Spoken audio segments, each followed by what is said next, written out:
ভারতের সাবেক রাষ্ট্রপতি বাংলাদেশ বন্ধু প্রণব মুখার্জি আর নেই, বর্ণাঢ্য রাজনৈতিক জীবনের অবসান।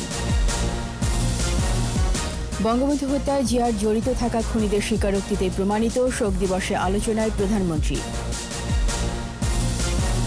রেডিও টেলিভিশন পত্রিকার পোর্টালের জন্য আলাদা নিবন্ধন, অনলাইন গণমাধ্যম নীতিমালার খসড়া মন্ত্রিসভায় অনুমোদন। করোনায় আরও ৩৩ জনের মৃত্যু, ভ্যাকসিন দিতে আগ্রহী রাশিয়া, জানালেন স্বাস্থ্যমন্ত্রী। সিনহা হত্যা মামলায় ওসি প্রদীপ ফের রিমান্ডে, স্বীকারোক্তিমূলক জবানবন্দি নন্দ দুলালের।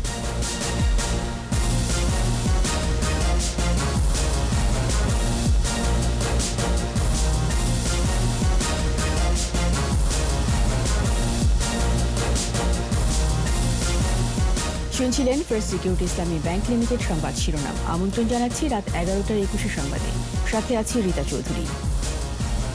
দর্শক, 21 টেলিভিশনের সংবাদ একই সাথে সরাসরি দেখতে পাবেন আমাদের ফেসবুক পেজ www.facebook.com/2124 অনলাইনে। এখানে ভ্যানিলা ক্রিম আর দুই পাশে বিস্কুট, ইয়াম্মি মজা। ক্রিমও খাও নিজের স্টাইলে। এছাড়া সংবাদে আরও থাকছে, প্রশস্ততা কমাতে নদী খননে উদ্যোগ, ভাঙন কমবে, বাড়বে আবাদি জমির পরিমাণ, বললেন প্রাণী সম্পদ প্রতিমন্ত্রী।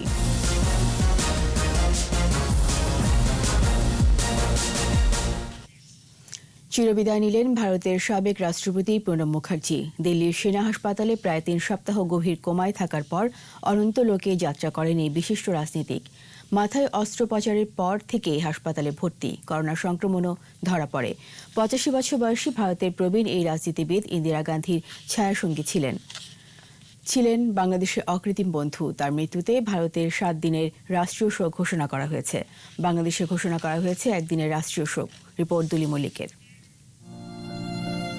প্রবীণ রাজনীতিবিদ মৃত্যুর সঙ্গে লড়াই করেন প্রায় 3 সপ্তাহ, তবে শেষ পর্যন্ত মায়ার বন্ধন ছাড়তেই হলো। গেল 9 আগস্ট পড়ে গিয়ে মাথায় আঘাত পান, এরপর দিল্লির সেনা হাসপাতালে অস্ত্রোপচার।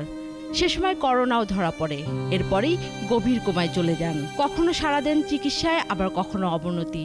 সবশেষে তার বিদায় ঘোষণায় দিল চিকিৎসকরা।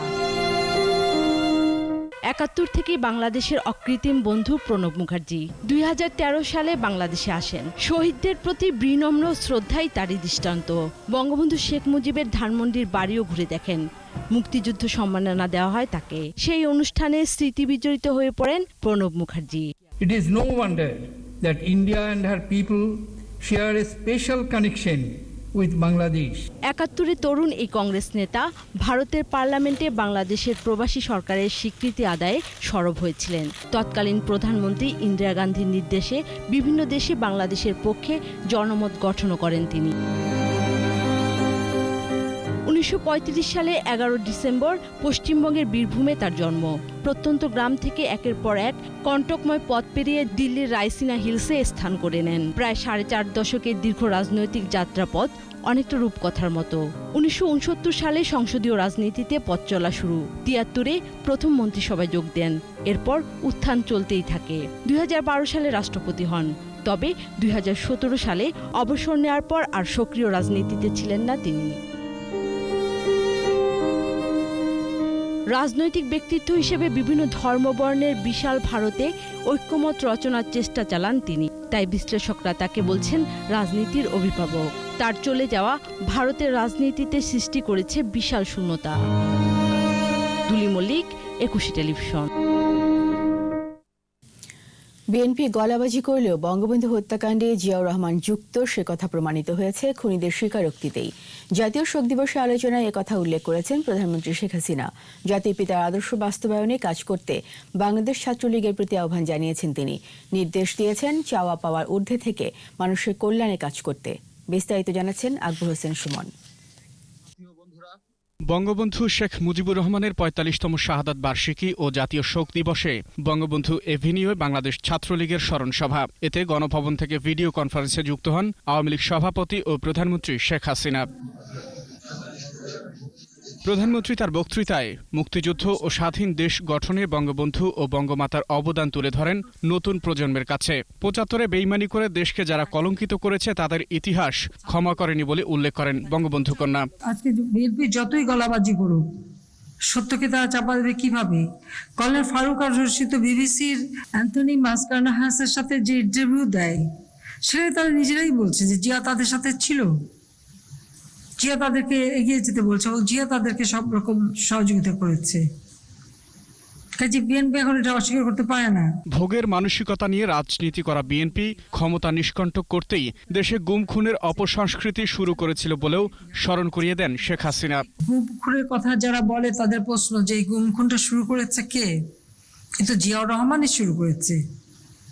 সেনাবাহিনীর অফিসাররা ছুটিতে ছিল, চলে আসতে তাদেরকে মেরে ফেলে দিয়েছে, তাদের পরিবার লাশও পায়নি। সাধারণ সৈনিক তাদেরকে হত্যা করেছে, তাদের পরিবার লাশ পায়নি এবং তারাও চাকরি করছে আর কিচ্ছু পায়নি, মানবিত জীবন যাপন করেছে তারা।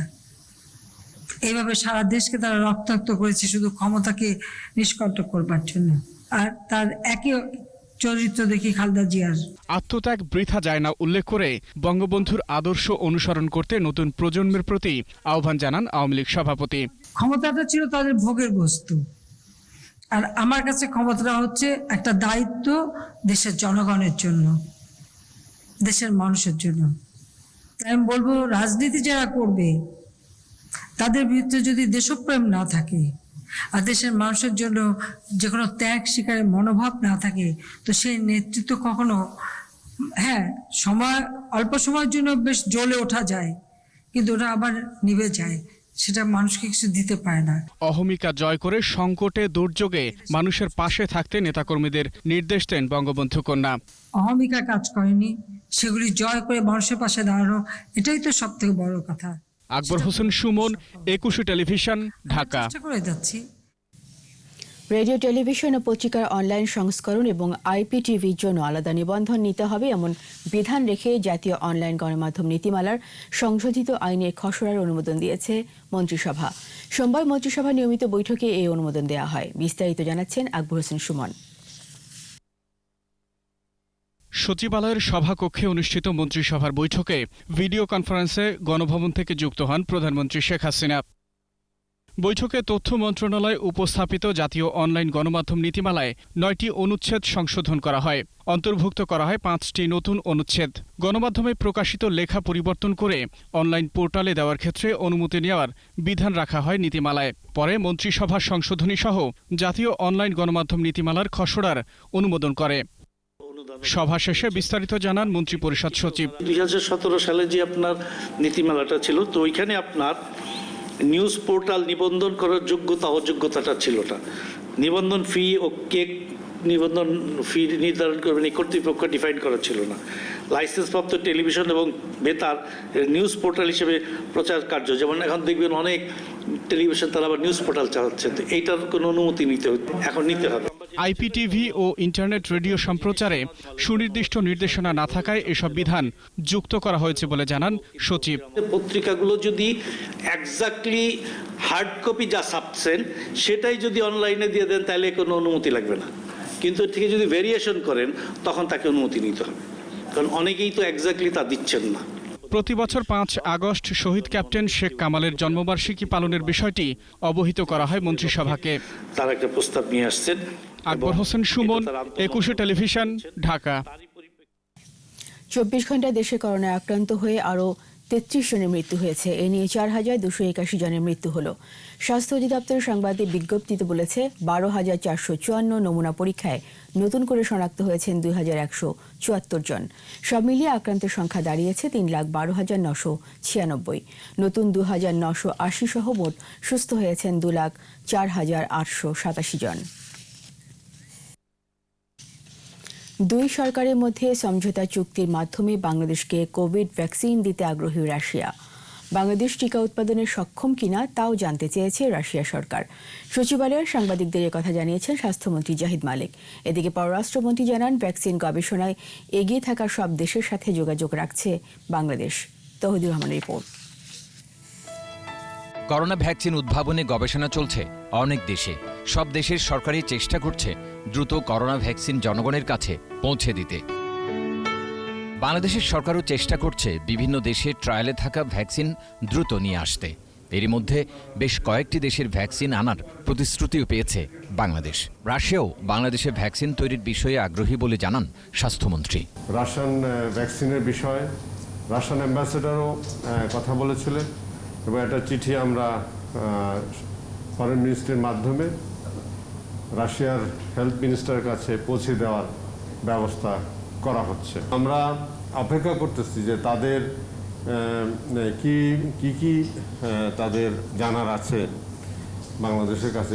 অক্সফোর্ডের ভ্যাকসিনের জন্য চুক্তি হয়েছে ভ্যাকসিমকোর সাথে। ব্রিফিংয়ে এই কথাই জানালেন স্বাস্থ্যমন্ত্রী। চায়নার ভ্যাকসিন এখানে টেস্টের অনুমোদন আমরা দিয়েছি, আপনারা জানেন।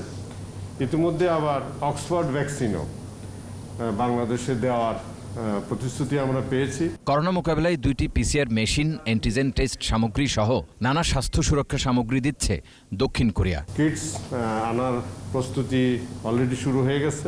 এদিকে জাতীয় প্রেস ক্লাবে শোক দিবসের আলোচনা শেষে পররাষ্ট্রমন্ত্রী সাংবাদিকদের জানান, মানুষের কল্যাণে যা প্রয়োজন তাই করবে সরকার। যদি ভ্যাকসিনটা বের হয় তাতে আমরা আমাদের জনগণকে কত তাড়াতাড়ি এই ভ্যাকসিনটার সেবা দিতে পারি সেইভাবে আমরা সচেষ্ট।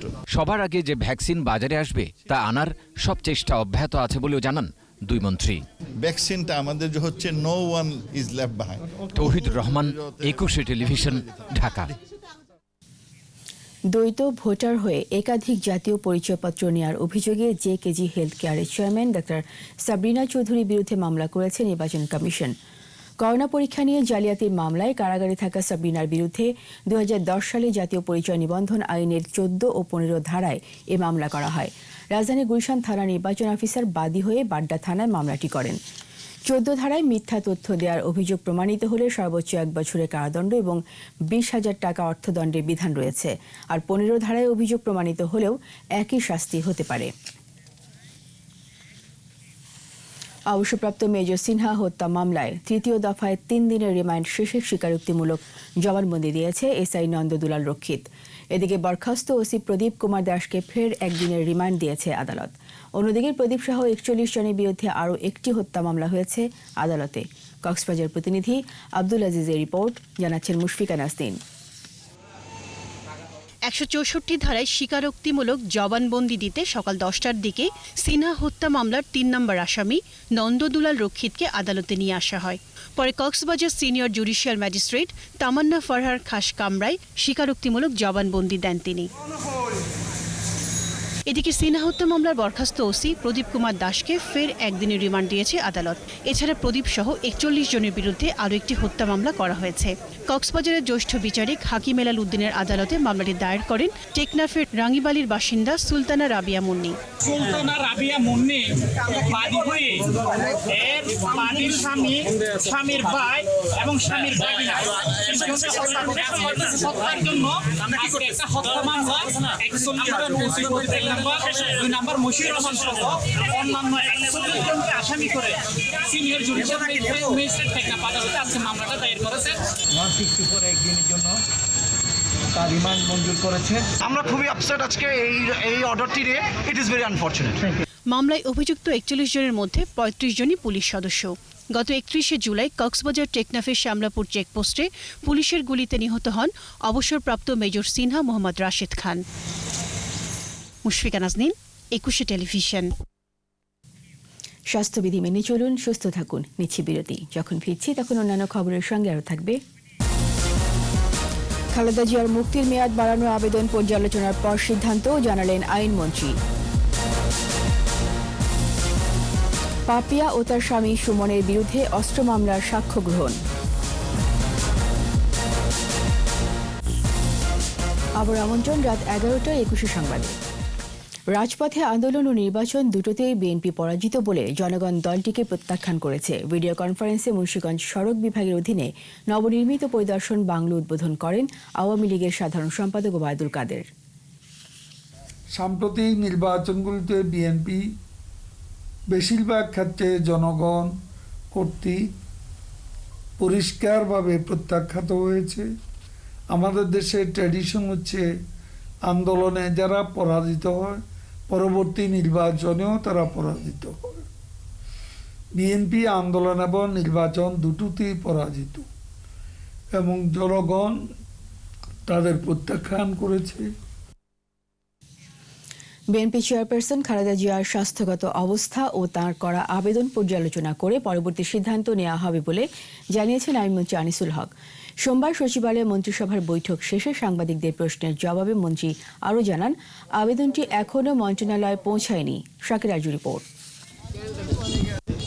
দুর্নীতি মামলায় সাজার রায়ের পর বিএনপি চেয়ারপারসন খালেদা জিয়া 2018 সালের 8 ফেব্রুয়ারি থেকে কারাগারে ছিলেন।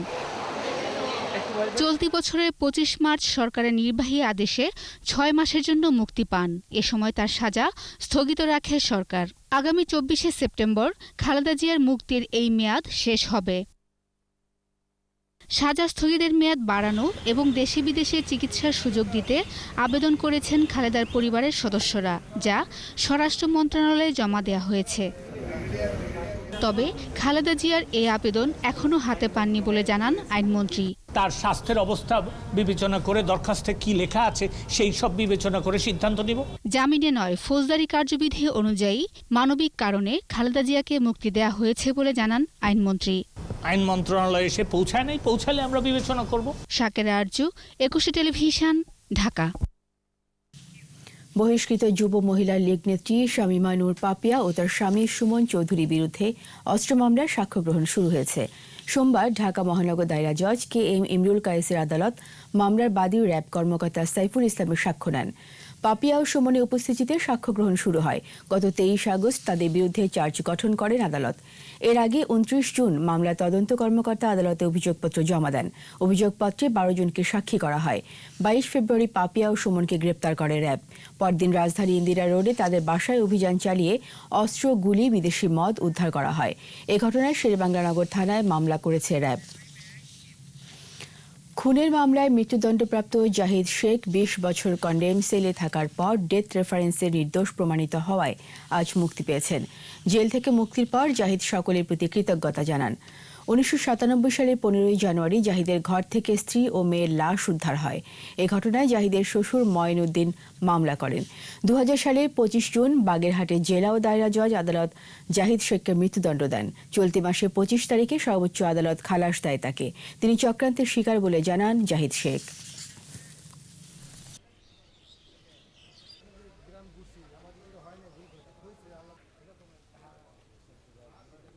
খারাপ পেলাম জেল কর্তৃপক্ষ ওই আমার লিগাল এইড মাধ্যমে তদবির করেছে। এই 20 বছরে যদি আমাকে সরকার কিছু ক্ষতিপূরণ দেয় তাহলে আমি একটা কিছু করে খেতে পারবো।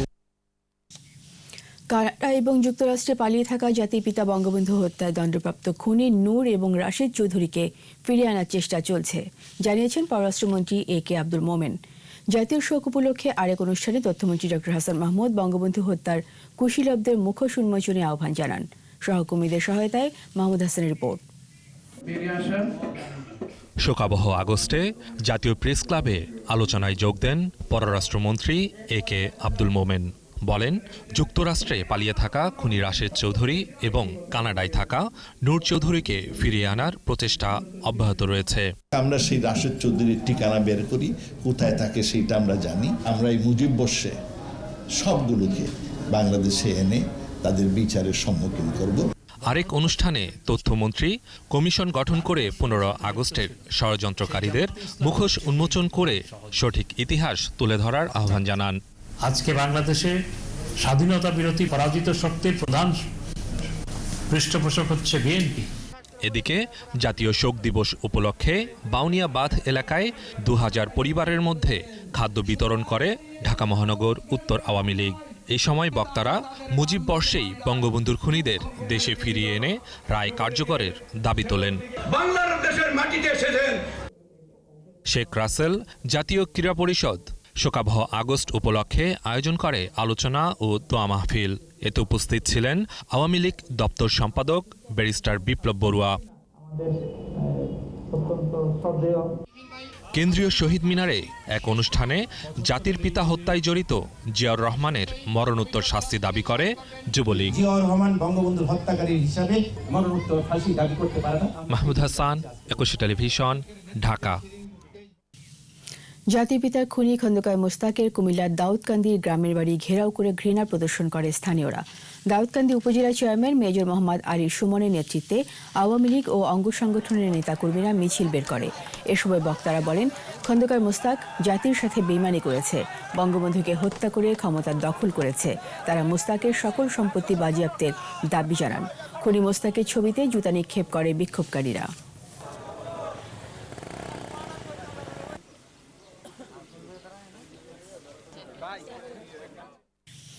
শিগগিরই চূড়ান্ত হবে অটোমোবাইল শিল্প নীতিমালা। সোমবার শিল্প মন্ত্রণালয়ে জাপানি রাষ্ট্রদূতের সাথে বৈঠক শেষে একথা জানান শিল্পমন্ত্রী নুরুল মজিদ হুমায়ুন। এ সময় মোটরসাইকেলের রেজিস্ট্রেশন ফি 10,000 টাকার নিচে নামিয়ে আনার চেষ্টা চলছে বলেও জানান মন্ত্রী। মেহেদী হাসানের রিপোর্ট। স্বাধীনতার পর থেকেই বাংলাদেশের অন্যতম প্রধান উন্নয়ন সহযোগী জাপান।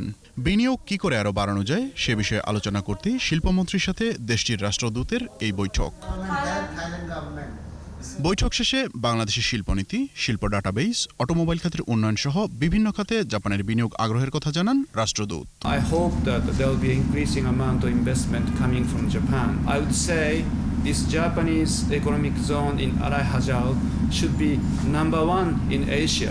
শিল্পমন্ত্রী জানান, জাপানের সহায়তায় নিজস্ব ব্র্যান্ডের গাড়ি উৎপাদন করবে বাংলাদেশ। তবে আগে চূড়ান্ত করতে হবে এ সংক্রান্ত নীতিমালা। রেজিস্ট্রেশনের কথা বলছি, এটা তো একটা use market unit motorcycle, motor bike. এটা একে 10-এর মধ্যে রাখতে চাওয়ার চেষ্টা করছি আমরা। আমাদের একটি জাতীয় কার যেটা আমরা করবো, অবশ্যই অন্যদের টেকনিক্যাল কোলাবোরেশন। সার, চিনি সহ সরকারি মালিকানায় কলকারখানা আধুনিকায়নে জাপান সহায়তা করতে আগ্রহী বলেও জানান মন্ত্রী।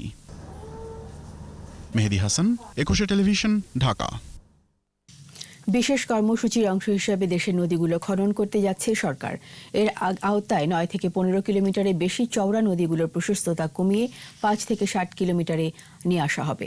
পানি সম্পদ প্রতিমন্ত্রী জাহিদ ফারুক বলেছেন, এতে নদী ভাঙন কমবে, বাড়বে আবাদি জমির পরিমাণ। মফিউর রহমানের রিপোর্ট। বাংলাদেশের বুক চিরে বয়ে যাচ্ছে পদ্মা, মেঘনা, যমুনা সহ প্রায় 700 নদ নদী।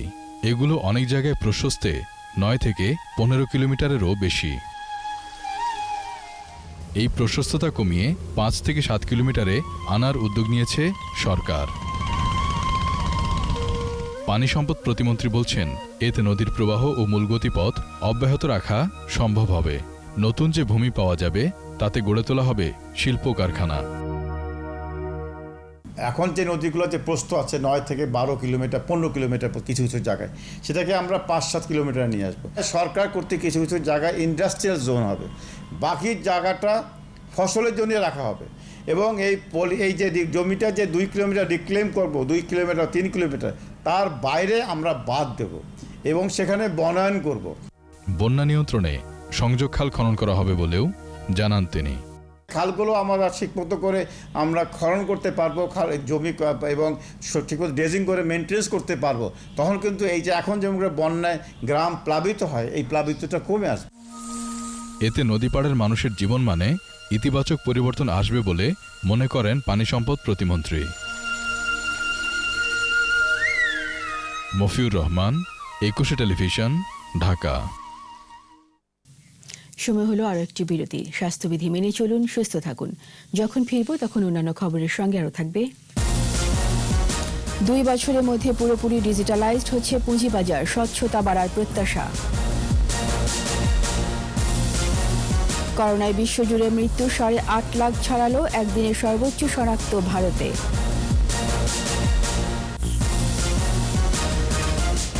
আমন্ত্রণ আবারও রাত 11টার 21 সংবাদে। আগামী 2 বছরের মধ্যে দেশের পুঁজিবাজার পুরোপুরি ডিজিটালাইজড হবে।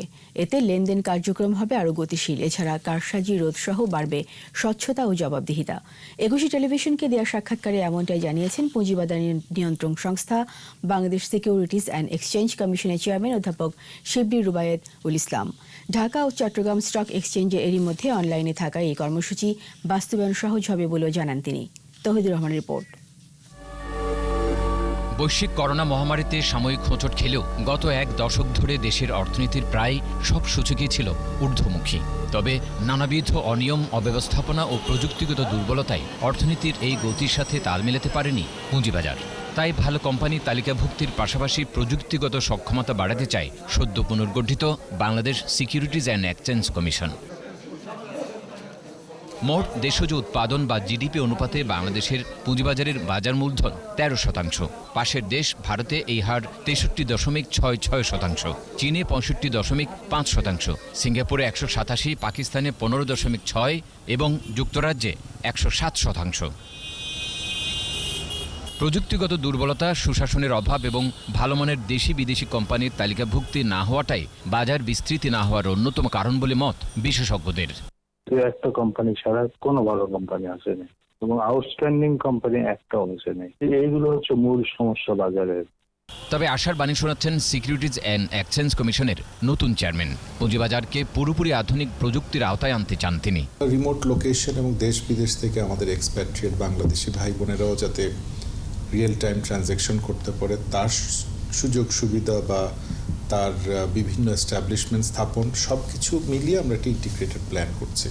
পুঁজিবাজার ডিজিটাল প্ল্যাটফর্মে রূপান্তরিত হলে 24 ঘন্টায় বিনিয়োগকারীরা লেনদেন করতে পারবেন বলে জানান BSEC chairman.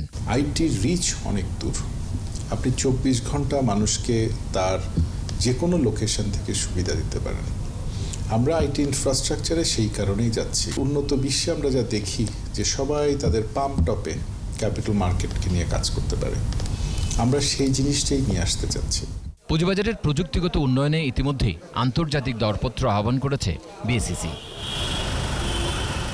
Touhidur Rahman, 21 television, Dhaka. এবার সোশ্যাল ইসলামী ব্যাংক লিমিটেড বাণিজ্য সংবাদ।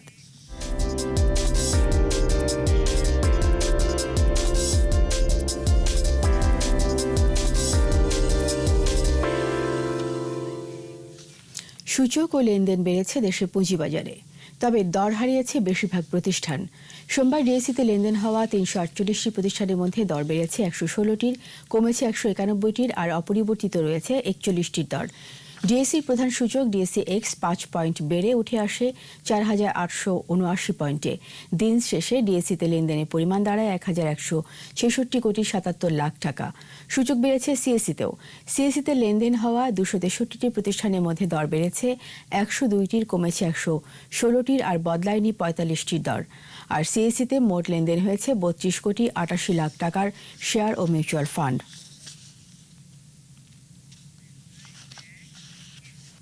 আর এরই সাথে শেষ করছি রাত 11টার 21 সংবাদ। যাবার আগে ফার্স্ট সিকিউরিটি ইসলামী ব্যাংক লিমিটেড সংবাদ শিরোনামগুলো আরও একবার। ভারতের সাবেক রাষ্ট্রপতি বাংলাদেশ বন্ধু প্রণব মুখার্জি আর নেই, বর্ণাঢ্য রাজনৈতিক জীবনের অবসান।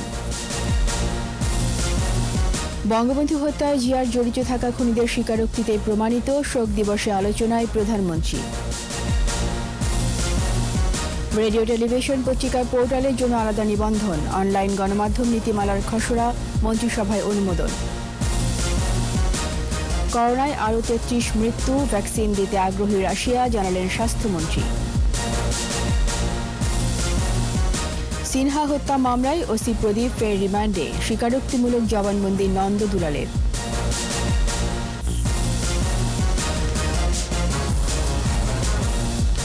সবশেষ খবর জানতে ডায়াল করুন 2024 নম্বরে, আর ভিজিট করুন 21-tv.com ওয়েবসাইটে। এছাড়া ফেসবুকে লগ ইন করতে পারেন facebook.com/2124 অনলাইনে। পরের সংবাদ রাত 1টায় দেখার আমন্ত্রণ রইল। স্বাস্থ্যবিধি মেনে চলুন, সুস্থ থাকুন। ধন্যবাদ।